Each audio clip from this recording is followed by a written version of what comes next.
Hey friends, I'm going to change things up a little bit today. Instead of our normal Ask Jane format, I'm going to do a little bit of training on suicide prevention. I've had so many emails from people asking about their loved one who is depressed, whether it be their spouse or their kid or a friend. Um, in our own area here, not this past school year, but the year before that, we had a rash of suicides with youth, probably 8 to 10 youth all in this short period of time. It was just kind of this thing that was happening, and it was really crazy. I want to provide you with some tools and some resources to help you understand what we do when we encounter someone who has ideation of suicide. We had the experience last week. If you read my blog, you know that my husband's roommate from college passed away. And it was a very tragic thing, but he died of an aneurysm, and his last name is Donaldson. And so he was looking at the internet, trying to find the obituary so that we could find out what time the funeral and things are this coming weekend. And as he was looking for that, he found another obituary of a dear friend of ours with the last name of Donaldson, who passed away in November, on the 30th of November. And I had no idea. And it's so crazy because he visited us shortly before Thanksgiving, just a few days before. And I knew that he was depressed. And anyway, Christmas came. I texted him, wished him Merry Christmas.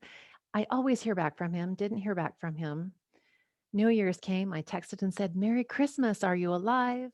And then my husband found the obituary. And I don't know that it was suicide for him. It made no mention of that. It was a very short obituary, but I did know that he was struggling, and I did know that he was having a hard time. He didn't have family in the area. So, anyway, I want to just bring you into some information so that when you know someone is depressed, we know how to engage them. And the first thing is we really have to get over our fear of discussing it. We have to get over our fear of um, engaging and talking about that. It is harder for people to talk about suicide than it is to talk about sex. It's harder for parents to ask their kids about suicide than it is to talk to them about sex. So it's really important that we get over that for ourselves. We get out of that discomfort. Let's talk about first things to look for. So here are some signs that you can watch for. And if you notice someone's really agitated, they can't be still, they can't focus, they can't engage in a normal conversation, that would be possibly a sign.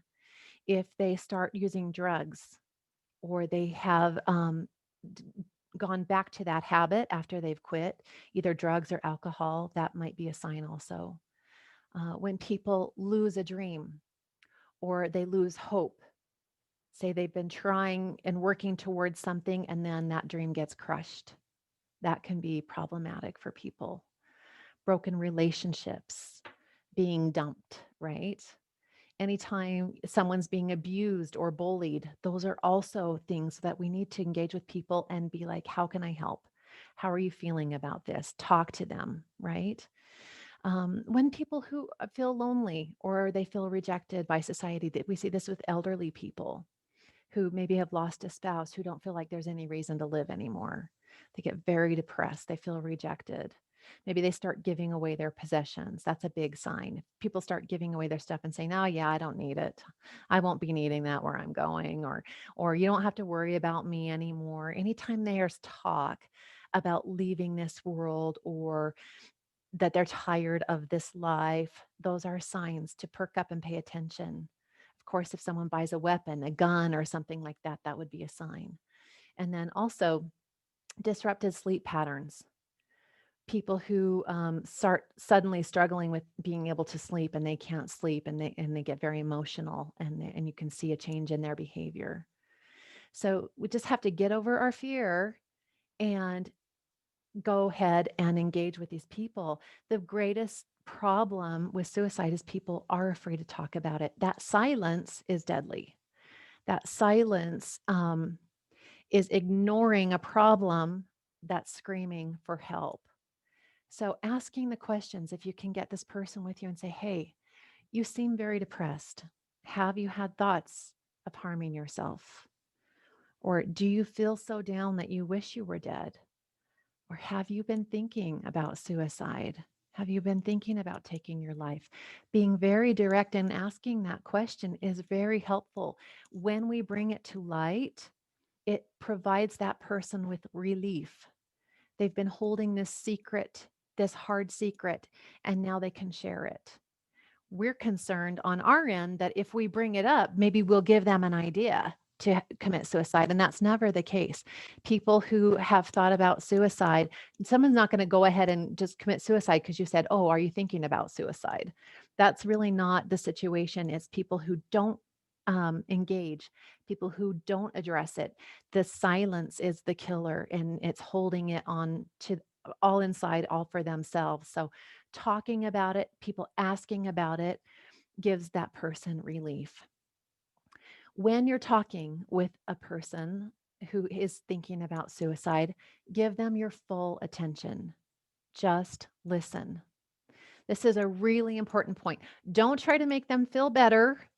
Don't try to make them feel guilty. Like, how could you do this? How could you do this to your parents, to your family? Or this would kill me. I can't live without you. Like, we don't want to add guilt. We don't want to add shame. We just want to listen. We don't want to interrupt. We don't want to judge. As we're listening, here's what we're doing. We're listening to discover the problem that they think is going to be solved by them leaving this earth. What do they think is going to be better by committing suicide? We want to pay attention and listen for that, because what's happening for them is they're so deep in the weeds, they can't see other solutions. But if you can see the problem, then you have a different perspective. You can see lots of alternatives to their problem. And offering those better alternatives to their problem is very helpful. They need to know that there's hope. They need to know that there is light out there, that they could have another option. So be very respectful. Don't criticize or judge. Be very respectful and just promise to give your support. And finally, get them to agree to get some help. This is really important. Say the words, "Look, will you come with me to get some help? Will you let me help you make an appointment and I'll take you?"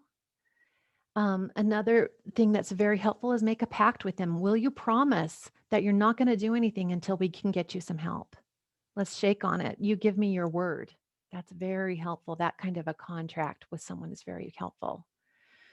Telling them, "Look, I want you to live. Will you please stay until we can find some help?" They need to know that you just love them and want them here, and keep a steady tone. The more you freak out, the worse they feel. So keeping a steady tone and listening and loving is really the key, and getting that help. And I'm providing you with the national hotline here. This is the National Suicide Hotline. It's open 24/7. Write it down, put it in your phone in case you run across someone who needs some help. 800-273-8255. Friends, I hope this is helpful for someone. I don't know why this is so heavy on my heart, but I wanted to share with you, and I'm hoping that for one or more of you, this makes a difference and helps you to find some courage to engage and talk about this when you notice the problem. Because, like I said, the silence is deadly. You guys are such a great tribe. Thank you for being part of my world. I'm so grateful for every single one of you. Have a beautiful day, friends.